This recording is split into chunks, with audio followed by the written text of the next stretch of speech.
The course first starts when you buy it and you open up and you want to start reading it. It looks like that.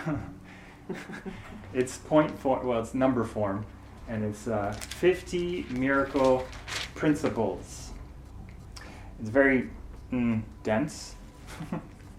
All my first years, it's just like my eyes got spirals, and I was like, I don't know what this is. So I was like, somebody teach me, what is the Course in Miracles? Now, why would the Course in Miracles start immediately about miracles? Yeah, it's a very multi-aspect topic. Multi-aspect. In another way of saying, it could be called a course in love. The way that it defines miracles, because it's got multiple definitions of miracles. But now these 50 principles, we're going to highlight them in plain English. It's way, way more than just a shift in perception, which is huge, basically. I mean, we are learning from the Course. We're not trying to physically run out and change everything in the world and change in our lives and change the other people in our lives. We're trying to come back to the root, to the source, which is our, again, perception. We're trying to shift our perception of everything. That is the secret. That's like the magic lock to finally find freedom. Because there's no way ever, it's impossible to start going in the world and starting fixing this problem and then the next problem and the next problem. There's always going to be an infinite supply of problems. As tempting as for humans it is in this human condition to, okay, I got to fix the finances, now I got to fix that. Oh, now it's the car, now car broke, and it's never ending. So the happiness is never ever going to come by finally having, I've fixed all the problems. I've arranged my life and circumstances finally how I want it. I finally found the perfect place to live and the perfect partner and the perfect this and that. So that's just, that doesn't exist. And then, okay, so coming back to the shift in perception, yes. Now, to get into miracles, what does it actually say? What do these principles say? They say a lot. And this is the work Robert Perry, my teacher in the Course, who put together the newest version of the Course in Miracles, the big purple version. So credit to him for this synthesis here. Okay, so miracles as expressions of love and forgiveness. A miracle is an expression of love and true forgiveness. Miracles are expressions of love in which one person communicates love to another. And this communication, endless number of specific forms: kindness, helpfulness, patience, whatever. It is the love and forgiveness within the miracle that is the actual real healing agent. It's a healing power. If we go back to what is the one reality, what's real? Love. So we're talking about the one thing that is the most powerful thing, the only thing that's real, and the only thing that has the power to heal. This love and forgiveness, once accepted into yourself, naturally wants to extend outward and shine away all of the darkness and everybody around. So it's a natural thing. There's an inner content versus the actual specific form, the outer form. What matters is not the behavior, not the specific behavior. We're not looking for a code of behavior or a code of conduct, or you have to do this or that in this way. It's nothing to do with that at all. And it's not, since we're talking about miracles, it's not even the spectacular outer result that will sometimes take place. Miracles are not about performing feats of magic and dazzling onlookers into suddenly believing. So that's not what we're talking about. They are about the real love that passes from one person to another. And that's where the healing is. Has anybody else seen on Netflix the new Messiah show? Yeah, I highly recommend it. Sounds good. It's basically about a modern day Jesus. And yeah, there's two levels. If you're aware of, okay, so since we're talking about it, when you say miracles, walking on water and, raising the dead, miracles like that. in this series, in this show, they do that a couple of times. They highlight these spectacular feats. He does walk on water. Okay, but just the concept of walking on water, you can go to India somewhere in the mountains and there's yogis doing all of this kind of stuff.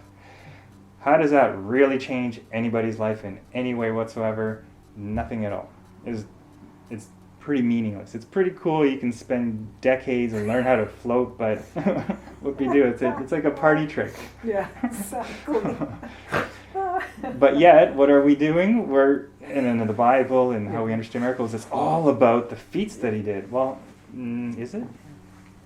It's the healing power of love. And so in this episode, in this series, you can see that he's always single-purposed, steadfastly focused on receiving his guidance. He claims he doesn't know. He just waits for his father to tell him what to do and where to go. And at one point, there's a woman who, this gets into the whole story, where from the government, they have him on surveillance. He doesn't know. They paid a woman to go in as a prostitute, or trying to catch him in a very compromising position when they were alone. And this is like Jesus. He's not going to fall for it. So he didn't fall for her thing, but instead he just kept steadfast on the love, and he spoke right through her disguise, and she had her own healing. She fell apart, she cried, she apologized. For the deception. Yeah. He would have felt that, literally. He would have known. He sees through, yes. Yeah, exactly. He would have been so now when we're talking about what is the miracle, well, that was the miracle. It wasn't a spectacular, dazzling anything. It was the healing power of that. So that's an example. It's the inner content and not the specific outer form. Next, it's what is a miracle? It's a gift from those who currently, temporarily, have more, who are in touch with love. So this goes back to the airplane oxygen mask analogy. A miracle worker has allowed into himself a deep well of love, the very thing the miracle receiver currently lacks. That is so true. That is so true. Yeah. So true. Miracle is a gift, then, that lets the receiver share in that inner abundance from the giver. As an example, this is precisely what parenting should be. From the parent who has the fullness of love, feeding it to the children. Now, as they grow up, it's both ways. It's 50-50 both ways. So this is, right, miracle working. And that's why we're called to do our own connection, do our meditations, do our centering, praying, asking to be filled up, to be shown love, light, so that we can feel stable, feel full, and then we now go into the world very relaxed, and as we're going to see coming up.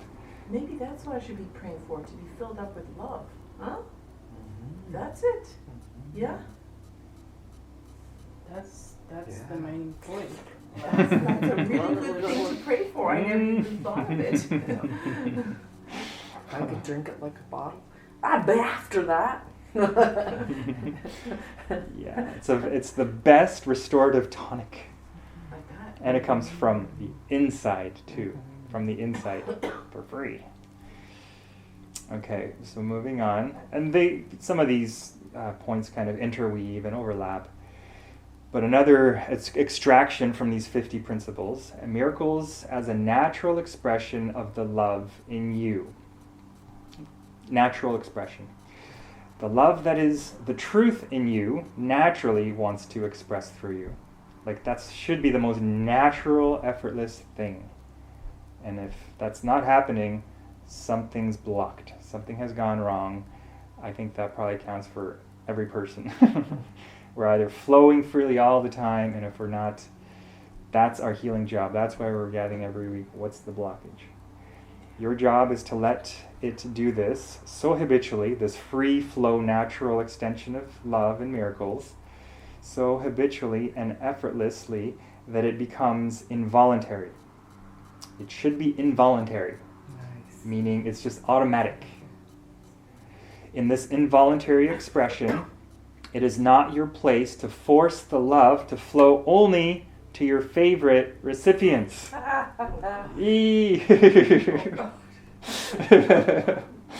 painful. Yeah, that's quite a factor. We're great at Mhm. extending love to our favorite people, our family, friends, whoever we choose. But unconditional love, spiritual love, eternal love, true love should be indiscriminately flowing to anybody that feels right in that moment, I suppose, where we're called to. It is So- hard sometimes. I know. This It is is hard sometimes. Okay, next one. So we have a right-mindedness in us and also a wrong-mindedness in us. We have a miracle-oriented mindset and a ego limiting, hate, attack, all that mindset. The mind that's connected to spirit and God and guidance. And that's the mind, I sometimes see it like a left part of our mind and right part of our mind, but it's actually more of a vertical, where the right-minded is deep in our core. The eternal light that's deep within us is covered up with all the complex, distracting thoughts, all that surface monkey mind. And so the two minds, the right-mindedness is the deep internal one, which we have to really settle, meditate, clear our minds to gain access to that right-mindedness. So about that, you have a right to perform miracles, but first you must allow your thoughts to be purified. In other words, if you're grumpy with this person and you're moody and those thoughts that are carrying all those attack thoughts, you can't do miracles. You can't allow love to flow you. So we need to clear, clean, correct our thoughts. That's an interesting turn of phrase. You have the right to perform miracles. You I have the somehow right. never thought of that. Like, I only just think that, God can perform miracles. Mhm. I never ever. How will I do that? Mhm. You know. Wow, God. yeah. You're God, come on. We're part of that. Part of Yeah. the eternal spark. Yeah. We are, yeah. Isn't that such a difference from how we habitually ever think of Yeah. ourselves? Yeah. Little people, Yeah. what do we know, what power we have? Hierarchy. And so the spiritual awakening is to acquire this new, much more exalted, grand self-identity. The spirit of us. That's a slow, long, process. So it's okay if you don't if you don't feel like you have the right, because who really does? I mean, at it's first? just the thought never entered my head. That would be cool, though. Okay, and then so you must accept love first from our source, from our Creator, from God, so you can then give it to others. But we must first accept it. First we have to welcome it, invite it, accept it. So you must become aware and open that spiritual eye within us, which sees the truth in others and sees that their errors are not real, just illusory and temporary. So it's the right-mindedness, the spirit-mindedness within us that leads to this natural miracle giving. So 4 of the different principles, they address this now. So the perceptual content of the miracle. Okay, so at the heart of the miracle is a loving perception of the receiver. We need to be able to see the receiver, the recipient, in a loving view, in a loving perspective. Because if you can imagine, if we only see this person as a douchebag, Yeah. it's pretty difficult to flow miracles to them. Yeah. Oh my God, that makes so much sense. Yeah, you have to love them first. On some level, as like just because they're another human being. That's really hard. Oh my God, that's hard. Yeah, we got a lot of cleanup in our perceptions to do. This is the whole work. This perception overlooks the receiver's body completely, overlooking their body because Spirit. we're spirit, we're pure consciousness, we're pure invisible love.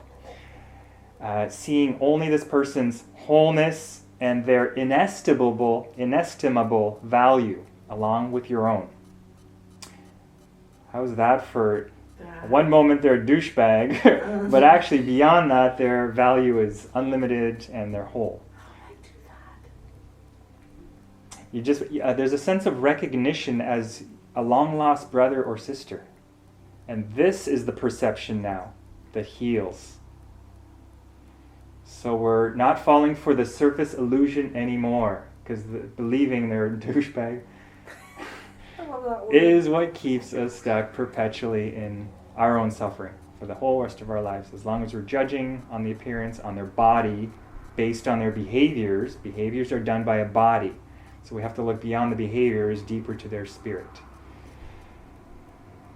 So that's the heart of the miracle, changing that perception of everybody. Yeah, because well, how do we say? Seeing is believing. We don't see it. Mm-hmm. Yeah. The physical five senses, and this is where the yogis and the Hindus really drive this home. For 5,000 years they've been saying this. Pull your investment from your senses. Do not believe your eyes. Pull it back. Break your attachments to your physical sight, because that's not the truth. Like this. All right. Honoring the holiness, the divinity, that spark, perfection in the receiver. So just restating it a little bit differently, but honoring that truth, that spirit about them. Because of this loving perception that is at the heart, the miracle involves a deep honoring of the receiver. That person that triggered us, whether it's a stranger on the street or our closest person in our life, we are learning to now honor despite behaviors. It honors the holiness and perfection that God created in this person. It thus implicitly praises the source creation of that perfection, and at the same time releases the receiver from nightmares about himself. Right? We're all struggling with our own selves. Well, they're nightmares. If we're dreaming all of this, and we're suffering, and the dreams are hurting us in this dream analogy that we're living, if we're always suffering and pain, this is a nightmare.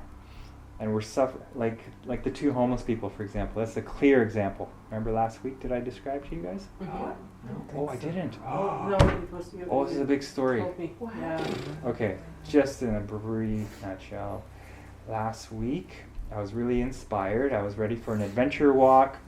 My lesson for the day was already, there is nothing to fear.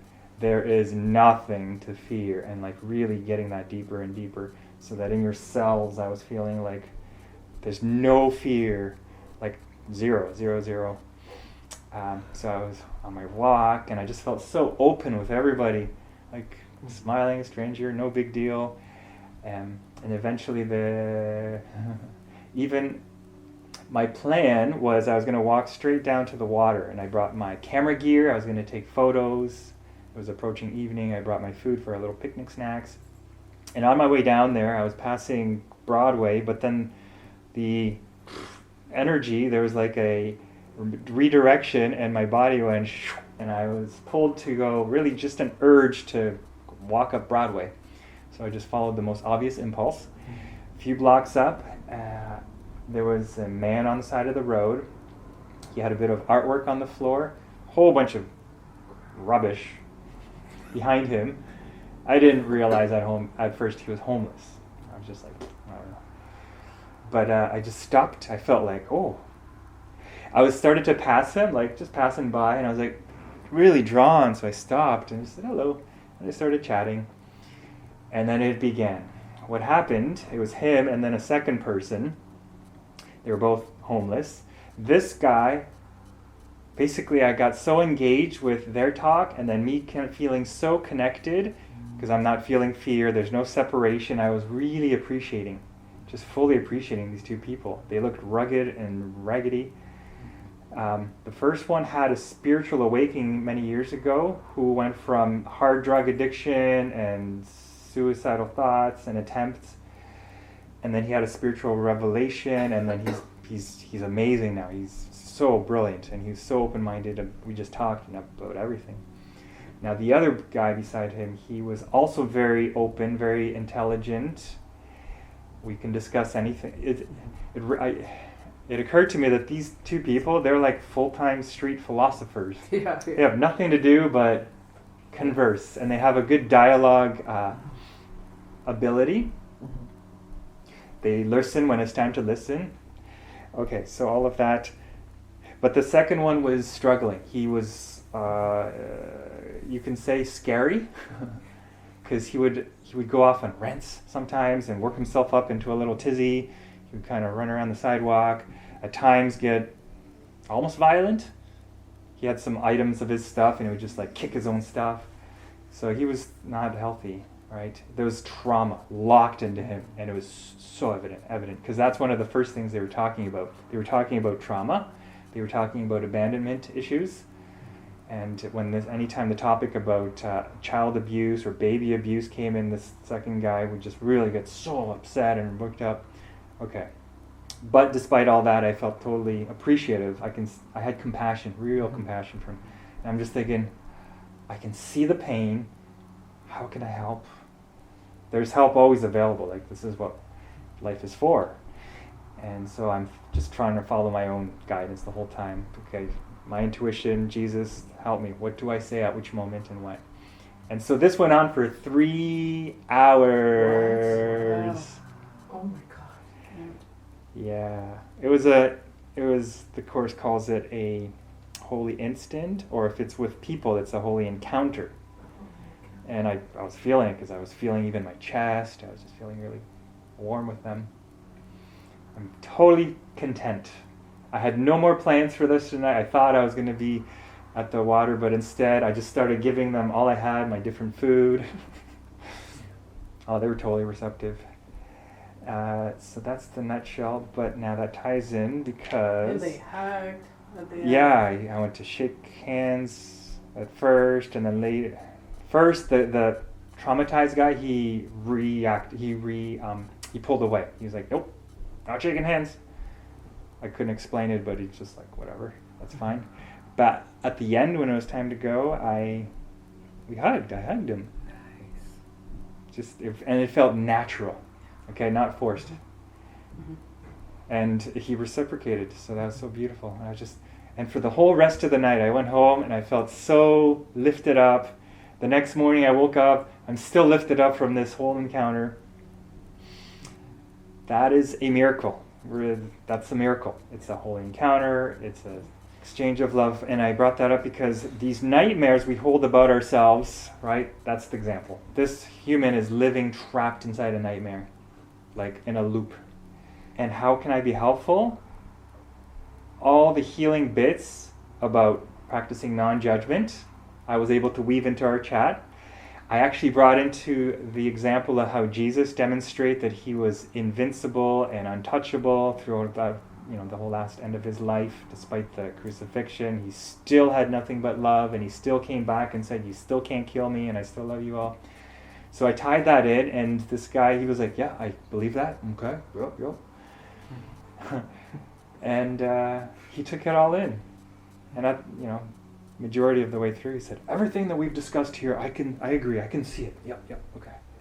And so the seeds have been planted, and I think that's it.